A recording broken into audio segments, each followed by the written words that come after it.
Let's go into some examples that really emphasizes the new workflows. One is on news and live events. I think we have seen the changes. Performers are sitting at home. The hosts for big live shows are sitting at homes, broadcasting directly from their homes.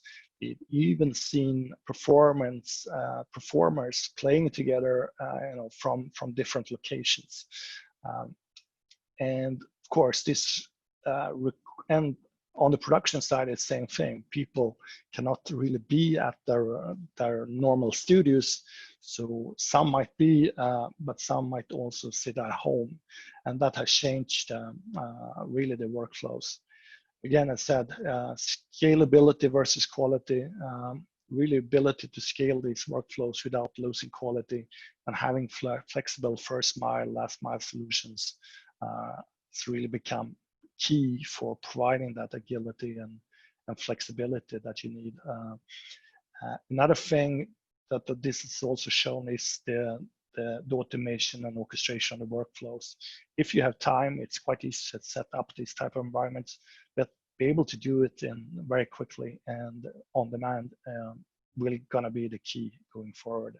So a lot of the automation orchestration, I think, is room for improvements, but it's definitely things we have been working on and really tying together the whole the Nimbra platform is a step in that direction, and also having SDKs that can be directly inserted into any third-party appliances, for example, for connecting to Nimbra Edge and be part of that end-to-end workflow are key things.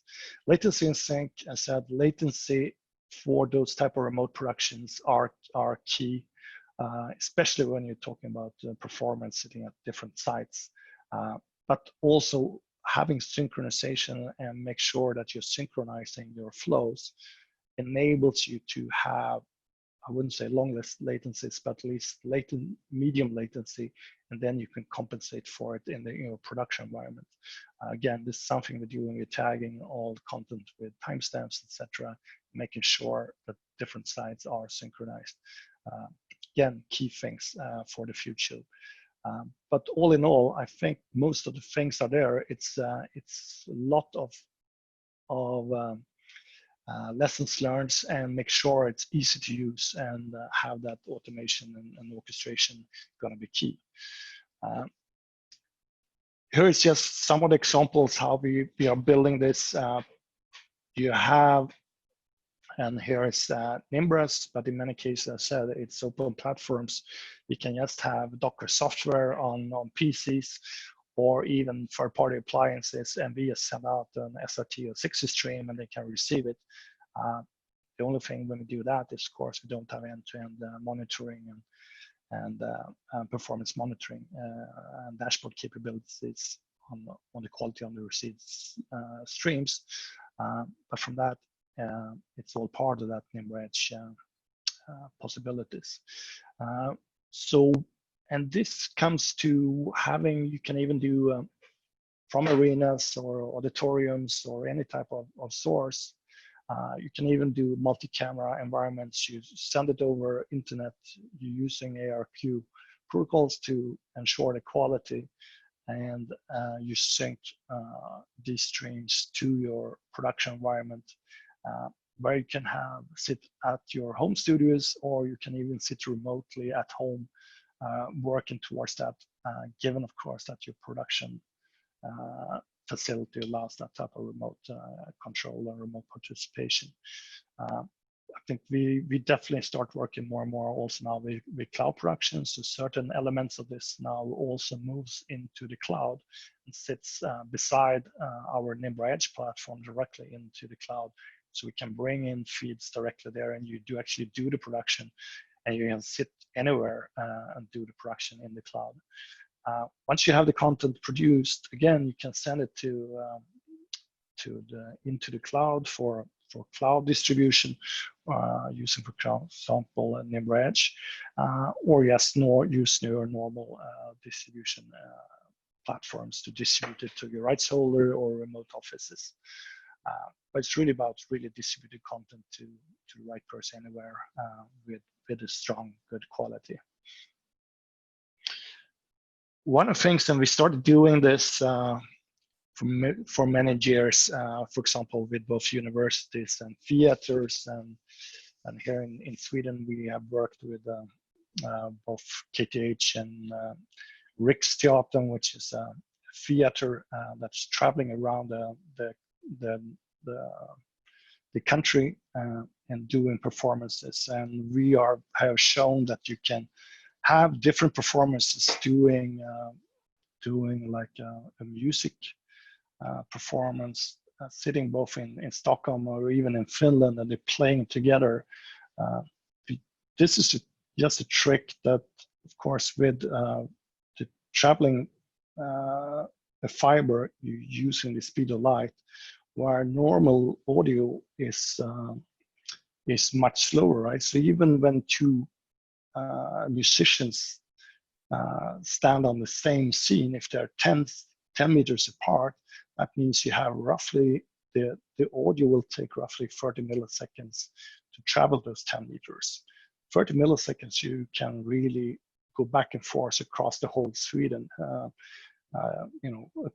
two times. So that's why you can really do this by having low latency fiber connectivity like this. So even with ultra low latency latency you can still maintain and be within those 30 milliseconds. Of course, once you produce that, you can also send it directly out to the audiences. Again, new types of workflows allowing performers and hosts to be remote. Enterprise broadcasts is another quite interesting example. Again, really the situation accelerating how we do our shows, how we produce our content. All the big conferences, all the normal big training things, or just big, CEO shows have moved virtual and become virtual and digital. And of course, also the production is moving more to remote and distributed productions, especially for the smaller presentations, even webcasts and things like that. If you want to do more of a high quality production for that, again, redundancy and speed, the quality of that show can't fail. We're talking very mission critical type of content for these corporations. But you have to keep it simple. Crew and talents can be used where they are, and really no travel needed. We have had a number of discussions with the production companies the last month on this. A lot of new exciting stuff is coming up in how you do this in a very efficient way. Of course, be able to distribute this to large audiences and let them interact. It's also key parts of this. And be able to scale this and do the streaming and have live interaction and two-way communication is part of that workflow, of course. Again, the flexibility is key here. I think keyword in all this is agile, automated workflows, just to be more responsive. But also, I think from technology point of view, virtualization, cloud, and IP helps in this. One example that we actually started doing already some 18 months ago is LinkedIn. Was a really interesting account for us, really moving into enterprise broadcasting, where it started off that they just want to connect a couple of their own studios for doing more distributed production and sending both data and video between that, using our normal Nimbra 600 equipment. Second phase was when their customers wanted LinkedIn to help them with their productions for doing corporate videos, etc. And they connected into their now distributed production environment, also their customers using, some cases, the Nimbra 600s, but also the Nimbra 400s for internet contribution. While this year, we also now integrated Nimbra Edge, our cloud-based platform, yes, for scale and agility, but also as a step to get into a cloud environment and cloud production environment for our next step.